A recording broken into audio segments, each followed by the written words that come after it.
Esse artigo ele faz parte de uma pesquisa mais ampla sobre a história da consolidação do campo do jornalismo científico profissional na América Latina, especialmente nas décadas de 60 e 70, que é um período formativo, de consolidação mesmo das bases desse campo. A partir de 1962 foram organizados uma série de eventos, né, de encontros regionais sobre jornalismo científico, que reuniram tanto jornalistas que já cobriam ciência, tecnologia e saúde desde a década de 50, como outros jornalistas que cobriam temas gerais, mas que tinham interesse em se especializar nesse tipo de cobertura. Também cientistas que já escreviam para os jornais, né, que faziam divulgação. Em 1969, como resultado desses eventos, desse movimento,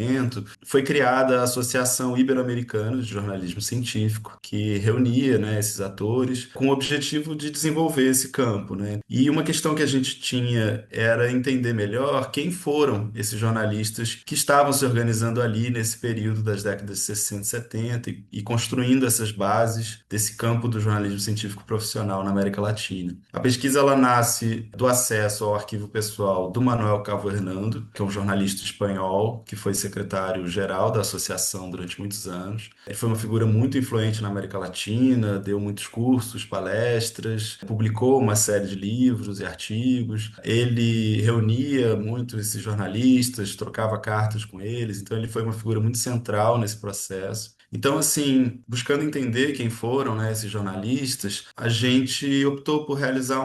a chamada biografia coletiva ou prosopografia, né, que é uma análise de um conjunto de dados biográficos, né, de um grupo social, buscando identificar padrões, mas também exceções, enfim, entender melhor o perfil desse grupo como um todo. Nós analisamos o arquivo do Manuel Calvernando, particularmente também os livros de memória dos congressos, com a lista dos participantes, e chegamos a uma lista de 57 jornalistas, 16 países que estavam ali mais envolvidos nas atividades da associação. Analisando essa documentação e outras fontes na internet também, reunimos dados como data de nascimento, gênero, formação acadêmica, quais jornais que eles trabalhavam, a produção científica deles, produção sobre divulgação científica, orientação política, outros dados assim. Então, alguns nomes se destacam, né, nesse grupo como personagens muito importantes nos seus contextos nacionais, por exemplo, o venezuelano Aristides Bastidas, que foi presidente da associação também, que foi uma liderança junto com Manuel Calvernando, o colombiano Josué Muñoz Quevedo, os brasileiros Júlio Abrancic e José Reis, o equatoriano Misael Acosta Solis, para citar alguns, né? E aí foi possível constatar alguns dados interessantes, assim, vimos que a maioria desses primeiros jornalistas científicos latino-americanos migrou das carreiras de ciência, medicina e humanidades para o jornalismo, muitos mantinham a atividade como cientistas também, mas se identificavam como jornalistas já. Apenas os mais jovens eram egressos dos cursos de jornalismo e comunicação, então reflete uma transição progressiva, né, para uma formação mais especializada na área, que foi predominante na geração seguinte, nos anos 80. Vimos que alguns também atuaram no ensino universitário, inclusive inaugurando cátedras de jornalismo científico nas suas respectivas